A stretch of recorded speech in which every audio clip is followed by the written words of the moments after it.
היה וכנראה עדיין מעריץ גדול מאוד של פרויקט הקרוון והמשלחת לארצות הברית. תנו כפיים לבנג'י לויט.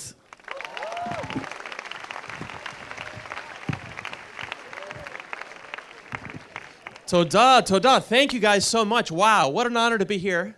Not only am I celebrating 40 years with you guys, I'm celebrating my 7-year anniversary of making Aliyah to this country. I'm so glad you clapped, because usually Israelis don't get it. Yeah. Israelis have no idea why anyone would ever leave America to come to the Middle East. It's true. I realized Israelis speak to you very differently before your Aliyah and after. Because when I was a tourist, you guys were in sales mode.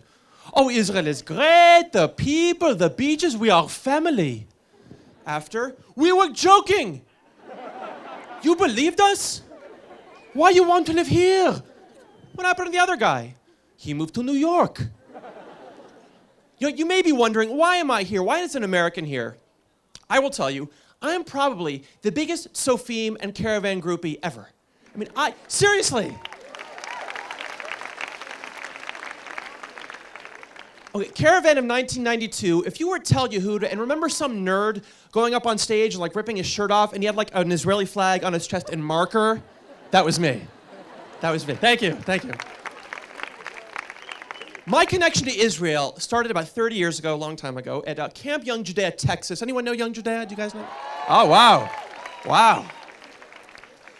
The first Israelis I ever met were Tsofim, and they were like the coolest people I had ever met in my entire life. Mostly because I'm a nerd, but they could do anything. We went to Tsofim, they taught us how to make pita and tie knots. These little MacGyvers, they could take like sheets and rope and make a nuclear reactor. I don't know how you guys did that. It was unbelievable. But the most unbelievable thing that Tsofim were allowed to do in America, I can't even believe this, fire signs. Hey, you're 16, take gasoline, take matches, go have fun. But how is that allowed? That's a positive message for children. Hey kids, play with fire, it's fun, go ahead. So usually we had access to 2 Tsofim a summer, except one time every year, this big group of Tsofim would come to camp, and they were very different, because they could sing, they could dance, they were the best ambassadors for Israel I'd ever seen before. They were the Tsofim Friendship Caravan. They were unbelievable, you guys. Now, the Tsofim to us were like rock stars. You know, if rock stars wore khaki and sang about Fiddler on the Roof. But nevertheless, you might be wondering, what did we think of you guys? Because your perception was like, oof, another show. Oof, another sound check. Oof, we have to sleep on the Harocha floor. To us, it was like, they're coming! Ah! Oh my God, that one just looked at me.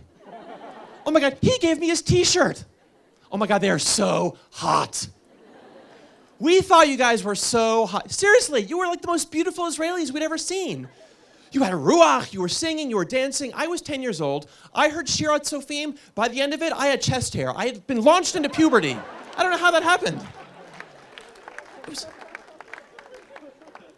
You know, every year the Tsofim were so hot. After a few years, my friends and I were like, who are the Tsofim who don't make the caravan? Like, where are the Israeli scouts who are not good enough to represent Israel? It's like, sorry, Shlomo, ta lo titkabel לקרוואן הקיץ. איזה באסה! It's like, thanks for not sending those. But we know how glamorous, you know, we thought the Tsofim caravan was very glamorous. But for you guys, it was a lot of work. You know, just sing the Chazarot tonight, it's so much work. For months, you probably learned all these things you never thought you would be able to do. You know, function on very little sleep. Do 3 or 4 shows in one day. Change clothes 57 times in half an hour. How did you do that? First a kibbutznikit, then a religious girl, then a religious kibbutznikit in an army uniform singing about Ben Gurion. How did you do that? Ben Gurion, Ben Gurion, what a man and what a vision. Yeah, I remember that song. That was great. All those changing clothes in front of other people. If anybody wanted to be a stripper when they grew up, this was great practice. Now, to teenage boys like me at the time, that would have been very exciting. Changing in front of girls, that was very exciting. But for you guys, spending all that time with each other, by the end of the summer, your fellow friends in the caravan were no longer even sexual objects, right? You spent so much time with them.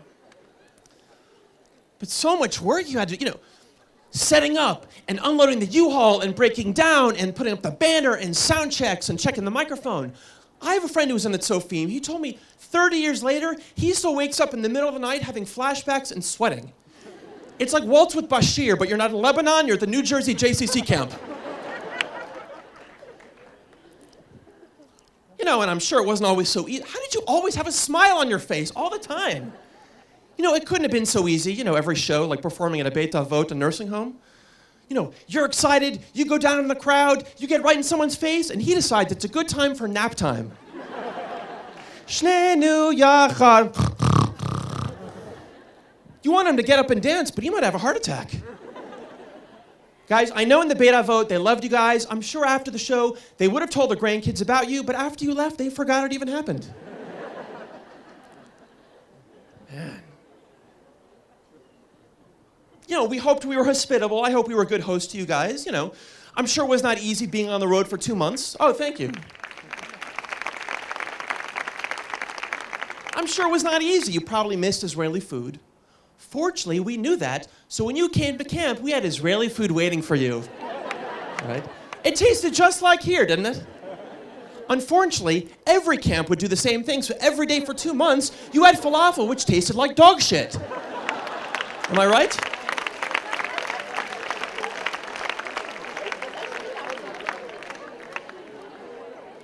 And some of you guys probably had home hospitality. You slept, you know, at the House of American Families. And most of them were very nice, but once in a while, you might want to talk about them in Hebrew, which was usually fine, except that one time out of 100 where they knew Hebrew. They're like, oy vavoy, hem avinu et zeh? You'd even sleep there. I talked to some Tsofim, I know how it went, you know. You'd stay at their houses. Sometimes you wake up in the middle of the night, hungry. You remember this. I don't care what you did in the army. I don't care if you did Sayeret Matkal. Nothing could prepare you for the most dangerous operation of all. Walking downstairs in the middle of the night to take food out of the Americans' refrigerators, yes? You must leave no evidence of this operation. A few rules. Don't open anything that hasn't been opened already. Hands off the cheese whiz. Don't finish anything that has been opened. Guys, and maybe the best part about this experience for you was the friends you made. It's so amazing for me to see you guys reuniting with your friends. All those intimate moments you spent with each other. 10 hours in the van. Boys, remember all the times you farted and didn't claim it? Yeah, the girls knew it was you. Girls, remember stopping in the middle of nowhere, going into the public restroom and taking over a whole row of bathroom stalls? Guys, we can debate a lot of things. We can debate who had the best caravan, or who had the most fun. I know it was you. Some things we cannot debate. How amazing you guys all were. The friends you made, how hard you worked, and really, for me, a diaspora Jew who moved to Israel, it's because of you guys and your amazing ruach and your amazing representation of Israel that I love this place and I'm here today. So mazal tov to you. Thank you guys so much, and laila tov.